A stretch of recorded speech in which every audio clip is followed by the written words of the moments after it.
Python project की इस series में हम चेक करेंगे कि किस तरह जो है वो हम 2 नंबर्स को ऐड कर सकते हैं, 2 नंबर्स का सम कर सकते हैं। इसका सम करने के जो है वो 2 मेथड्स हैं, ठीक है। 2 मेथड्स अवेलेबल हैं, जिनमें से जो फर्स्ट मेथड है वो है प्री डिफाइन वेरिएबल्स। मतलब हमें जो है वेरिएबल्स पहले से डिफ़ाइन होते हैं, हमें बस जो है उन वेरिएबल्स के अंदर वैल्यू पास करनी है और जो है वो हम स्टेटमेंट को प्रिंट करवा लेंगे। जबकि दूसरा मेथड है वो है यूज़र से इनपुट लेना। तो सबसे पहले जो है वो हम प्री डिफाइन वेरिएबल्स पे बात कर लेते हैं, जिसमें जो है वो हम एक वेरिएबल बना लेते हैं। फॉर एग्जांपल मैंने यहाँ पे num1 नाम का एक वेरिएबल बनाया और इस num1 नाम के वेरिएबल के अंदर 50 वैल्यू पास कर दी। ये ऐसा इंटीजर है, ठीक है। जबकि एक num2 नाम का सेकंड वेरिएबल बनाया और इसमें जो है वो 30 वैल्यू पास कर दी, ऐसा इंटीजर फॉर्म में, ठीक है। इनकी जो टाइप है वो एक इंटीजर है। प्रिंट करवाऊँगा और प्रिंट में लिख दूँगा, फॉर एग्जांपल इस तरीके से मैं प्रिंट में लिख सकता हूँ the sum of this number is, इस तरीके से करके मैं लिखूँगा और आगे जो है वो फिर हम कोमा लगा सकते हैं और कोमा लगा के एंड पे हम पास कर सकते हैं num1 प्लस num2 को। अब देख सकते हैं मैंने जो है वो डबल क्वाट्स के बाहर कोमा लगाया और कोमा लगा के मैंने num1 प्लस num2 लिखे हैं। इसके बगैर, कोमे के बगैर भी आप नहीं कर सकते। इस तरीके से वो वेरिएबल कंसीडर भी नहीं किया जाएगा। तो इस तरीके से करने के बाद अब देखें ये num1 प्लस num2 का यहाँ पे सम हो जाएगा प्रिंट स्टेटमेंट के अंदर, जो कि 50 प्लस 30 फॉर एग्जांपल है 80। तो इनका जो है वो सम हो जाएगा इस तरीके से। यहाँ पे हम जो है वो कोड को रन करते हैं तो आप देखेंगे कि हमारे सामने जो है वो 80 लिख के आ गया है। The sum of this number is 80, जो कि वाकई में एक इंटीजर फॉर्म के अंदर है। अब जो है वो हम अपने दूसरे मेथड की भी बात कर लेते हैं, लेकिन दूसरे मेथड से पहले मैं आप लोग को एक और चीज़ बता दूं कि यहाँ पे जो है वो हम सम नाम का एक अलग से वेरिएबल भी बना सकते हैं, जिसमें जो है वो हम num1 प्लस num2 को यहाँ पे ही प्लस कर सकते हैं और फिर लास्ट पे प्रिंट स्टेटमेंट के अंदर हम सम num1 प्लस num2 की जगह सम को लिख सकते हैं, ठीक है। मतलब सम के अंदर जो है वो num1 प्लस num2 स्टोर हो गया और फिर उसको हमने लास्ट पे सम को ही प्रिंट करवा दिया, जो कि दोबारा 80 को हमें प्रिंट करके दे देगा। तो ये थोड़ा दूसरा तरीका है सम करने का, ऐड करने का, 2 नंबर्स को ऐड करने का दूसरा तरीका।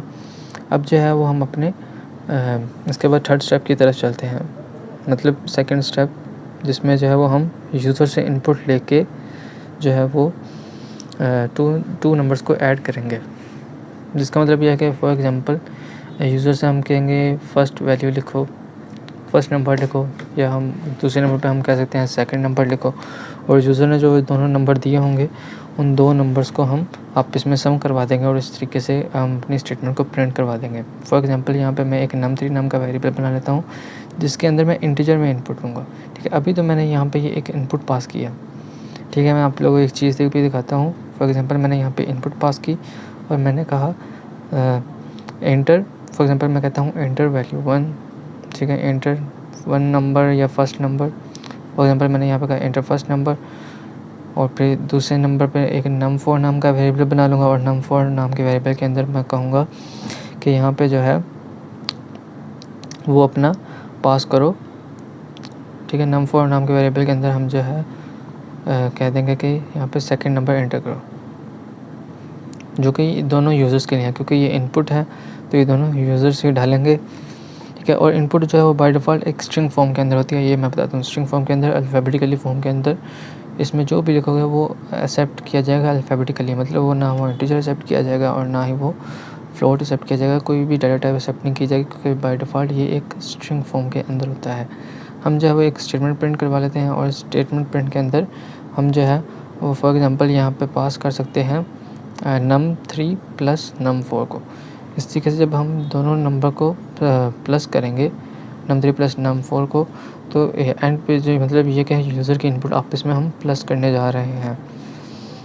जब हम अपने कोड को रन करते हैं और अब जो है वो हम इस num3 और num4 की वैल्यू यहाँ पे पास करेंगे। For example enter first number है, मैंने लिखा 100, और यहाँ पे जब मैं लिखता हूँ सेकंड नंबर 200, तो आप देखें यहाँ पे जो है सम गलत आया है, जो कि 100 200 को कंबाइन करके आप देख सकते हैं लिखा हुआ है, क्योंकि ये एक स्ट्रिंग है।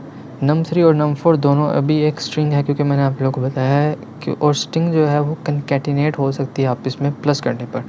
ऐड नहीं होती लेकिन कैटिनेट हो जाती है, आपस में कंबाइन हो जाती हैं। और आप देख सकते हैं कंबाइन होकर आया है 100 200। जब हम इसको अब हमें इसको स्ट्रिंग से इंटीजर में कन्वर्ट करना है, तो हम इसके पीछे जो है इनपुट के पीछे INT लिखेंगे, मतलब हमने इसको एक इंटीजर डाटा टाइप में कन्वर्ट कर रहे हैं।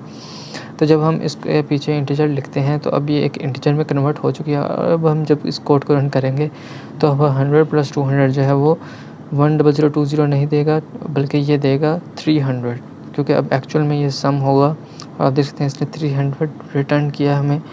और आई होप कि आप लोगों को इस लाइन ऑफ कोड की समझ लगी होगी और आपको 2 नंबर्स को ऐड करना आ गया होगा।